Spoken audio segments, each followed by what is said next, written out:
Almost 500,000 children won't be going to school this morning because of the primary school teachers' strike.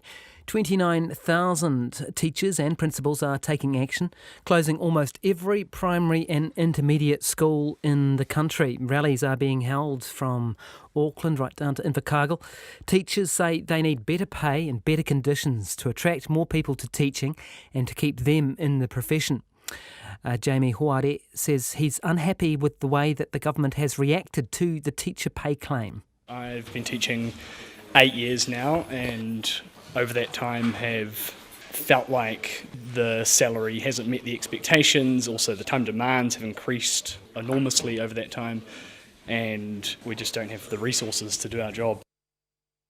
And teacher Christine Sangster says the problems are deep-seated.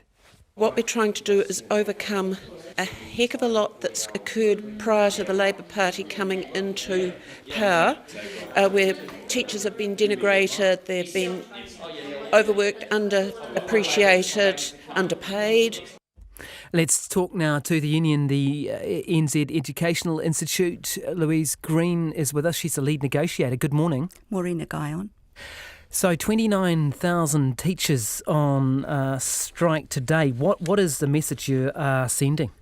Well, by coming together all around the country, it's 29,500 teachers and principals, hope to send a very strong message to the government that the issues that we are bringing to the table, that we've been raising for many years, are real, and we're at a crisis point in our education system, and it's actually time to put some money into the problem and support the teachers and principals that are working extremely long hours and to attract people into this wonderful profession. Well, they've offered 14% over 3 years. What's wrong with that?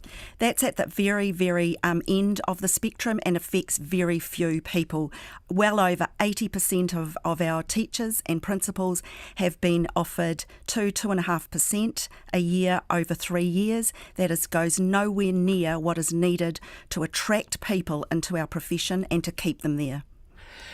As I understand it, the offer from the Ministry of Education would take a starting teacher salary from about 47 to about 55, and for the more experienced ones from about $75 to $80,000 under their offer. That's not enough? That's over 3 years, and the reality is we've got an issue right now. We've got 40% fewer people choosing teaching as a profession.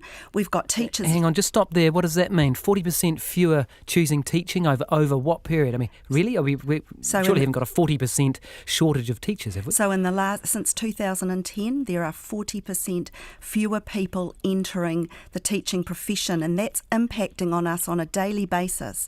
We can't get teachers into our classrooms. We can't attract new teachers to come in and, for example, start role growth classes during the year.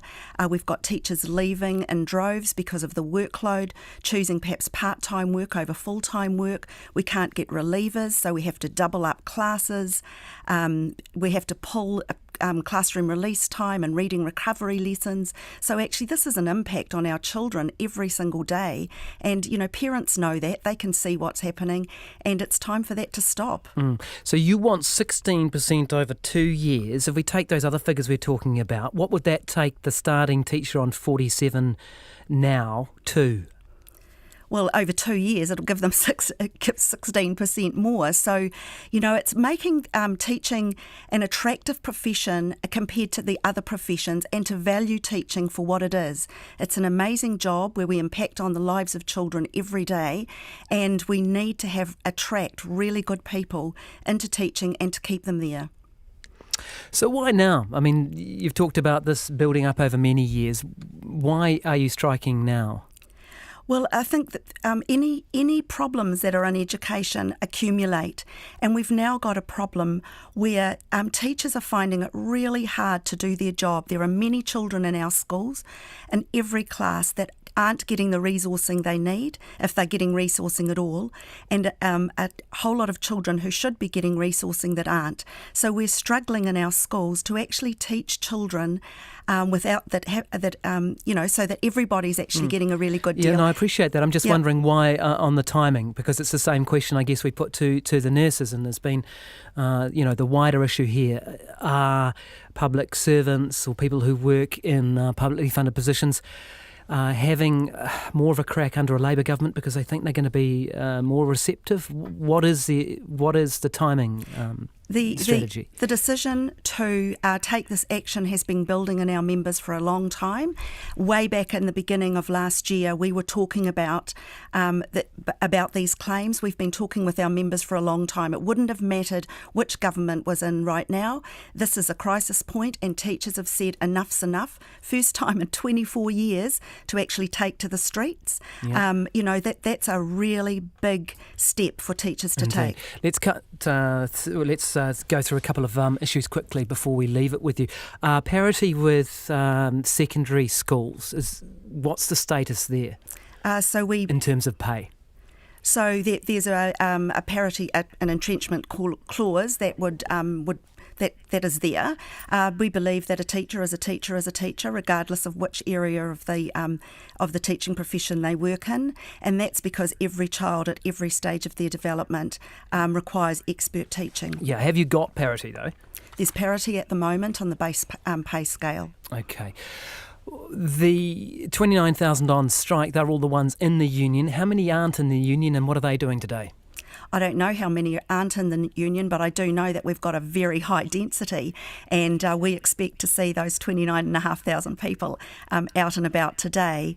It's up to boards of trustees to determine what people who are not covered by the primary teacher and primary principal collective agreement do today. Do you know whether any schools are open today?